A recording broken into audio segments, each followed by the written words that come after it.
I want to talk to you this morning about the battle that rages for your mind. And you have to be aware that Satan is coming against this generation in an unprecedented measure.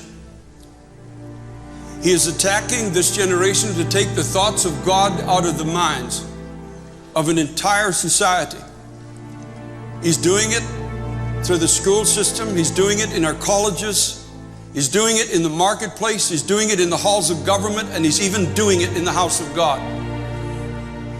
Trying to eradicate everything that comes from the mind of God, to blind an entire generation, to take captive as many as he can, for the scripture says he knows that his time is short. And we have precedents in history to know that this can happen. These people in the book of Genesis were not that far from the testimony of the creation of God. They would have the stories, they would have the knowledge, they had the lineage, just like so many have throughout history. But they allowed something to take over, the fallen nature of humankind, that fallen nature that was sown into humankind in the Garden of Eden, that which is resident within you and me. All of society, every man, every woman ever created has this capacity of sin inside that manifests itself through the thought that I can be as God, and I can determine in myself what is good and what is evil. I don't need God to tell me what the parameters of acceptable behavior are. I can determine that on my own. That's exactly the warfare. Just as Satan came in and tempted Adam and Eve with this thought, and they bought into this thought, and they stepped outside of the parameters of the protection of God.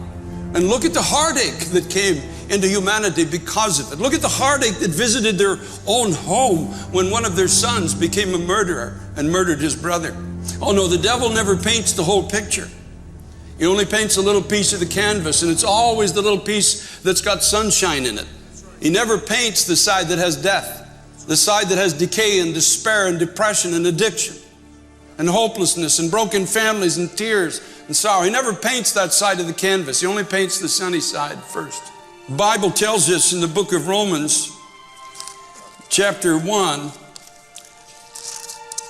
what a society looks like that falls into spiritual decline.